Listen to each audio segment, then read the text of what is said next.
Hi, let's talk about some of the conflicts and pushy situations that you might get into. And well, I do not have a silver bullet, but some tips that will help you in getting out of them. My silver bullet, or sort of silver bullet, here is psychometric analysis. You need to understand the behavior, you need to know why people are behaving in the manner that they're behaving. The more you do it, the better you will be at influencing others and winning their trust.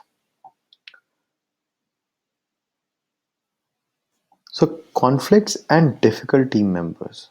As a product manager, you will encounter difficult team members consistently, and there will be conflicts between teams. You will be pushing for a deadline, you will be pushing for a certain approach, and they're not relenting. The viewpoints are different. The designers think in a certain direction, the developers are thinking in a different direction, and you have a different viewpoint, and you have to get all of them together. Understand that you have to stay positive consistently. If you're in general a fussy person, mm, tough luck. As a product manager, it's important to be positive, be patient, and handle everything very tactfully. You have to get comfortable feeling uncomfortable, and you need to be, because you'll be encountering a lot of pushy stressful situations, and because nobody is actually reporting to you, you cannot, at times you will feel very helpless that, hey, why am I doing what I'm doing? But trust me, end of the day, the joy of seeing your product in the hands of your users kind of justifies all of these things. Okay, the only leverage that you have is actually your influence and the efficiency that you are going to bring in you via your products. So use that to your best ability. So how do you solve conflicts? Well, depending on the conflict, it's very difficult to actually cover all the use cases and all the possibilities. But few things that I know always help, like ground rule. Ground rule is always stay calm. You liked somebody's work, you didn't like somebody's work, you believe that they are cutting corners or whatever the scene is, always stay calm. Remove emotions and acknowledge the negative emotions that they are shown. If you see that the other person is unhappy or the other person is pissed, acknowledge it. Say that I understand and I know that you are angry right now. Give me 5 minutes and let me explain it to you. Okay, talk it out, get to the core of the problem, and then make reasonable compromises without undermining the goals and features of the product. Always remember to praise your team for their support and efforts. Realize that failure will always be yours and success will be of your entire team.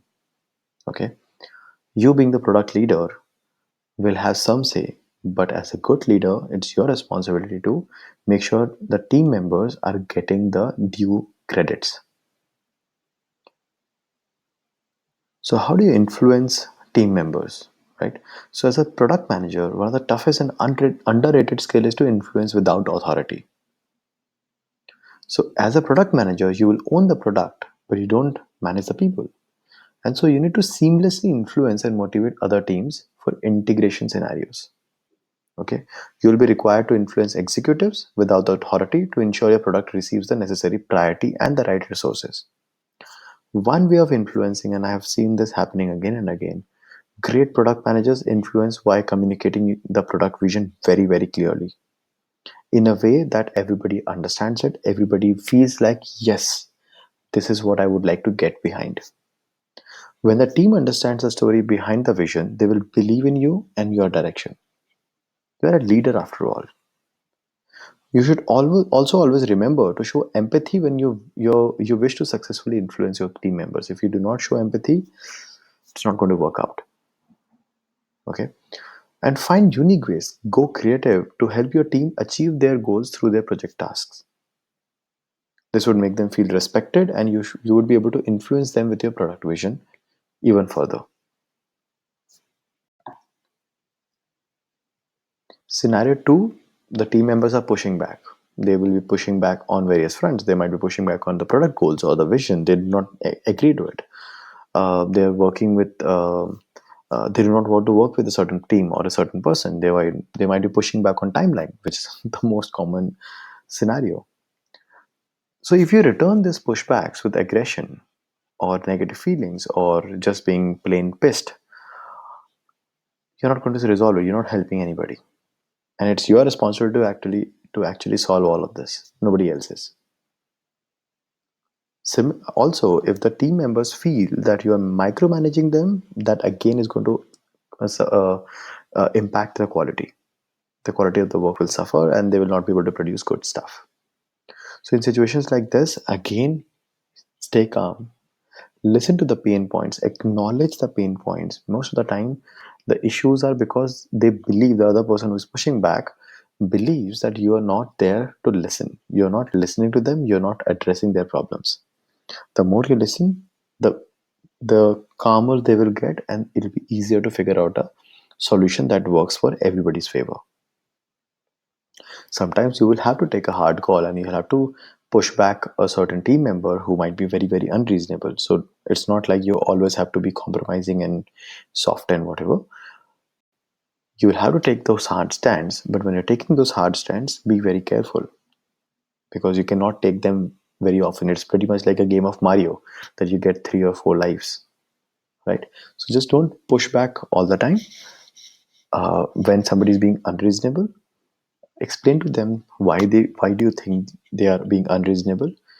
Because they are not looking at the data, they are not looking at the requirement, they're not being realistic about the situation, or whatever that is. If they are still being unreasonable, then there's no other way but to ignore them and to work with the rest of the team. Such things will be very difficult to handle all the time, but that's the best way to do it. So look at the root cause and try to address the team members' pushbacks reason, and usually you'll always have an answer. You'll get an answer there. Okay.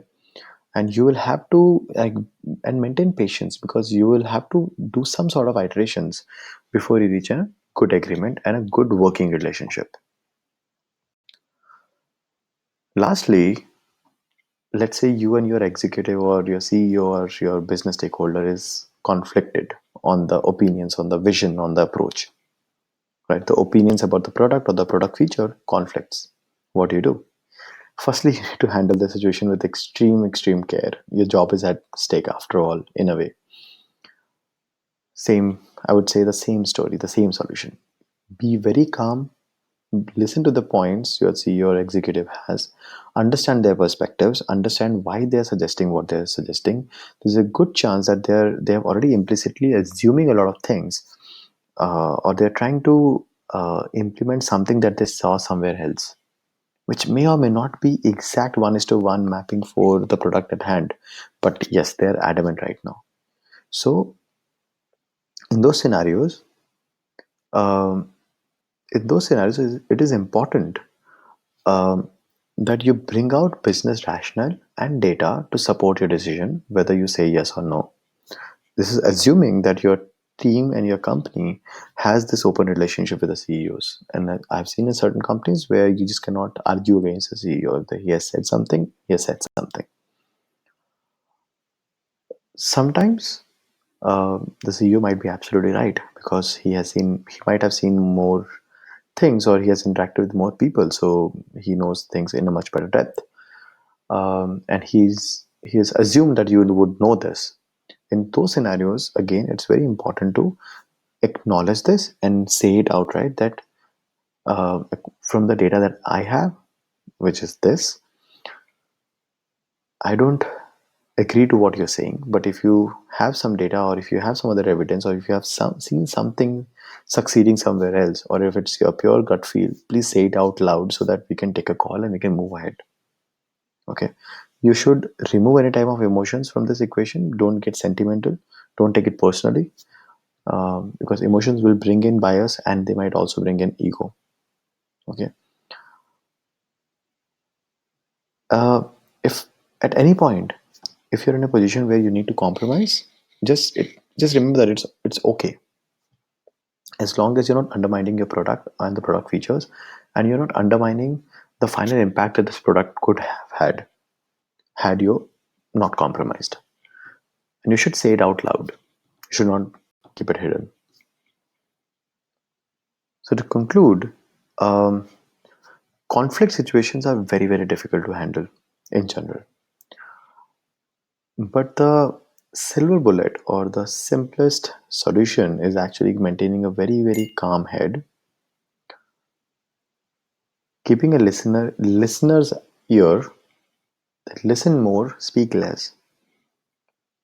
And before you go aggressive, make sure that you have explained the situation really well. In fact, I will not recommend aggression of any kind at all. But let's say in one of those off cases you have to go aggressive. Just make sure that you have laid out your situation, your ground, your data, your everything really well, really really well. And despite that, if the stakeholder is not agreeing or if the person is not agreeing, and if you're in a position to take a call, take a call. It's okay. Take a call that it's okay. I disagree with you, but I am going ahead with this, and the team is moving ahead with this.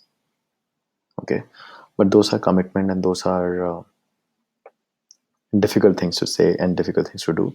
You'll have to practice it few times before you get very comfortable with this. Okay, that's it for now. Thank you.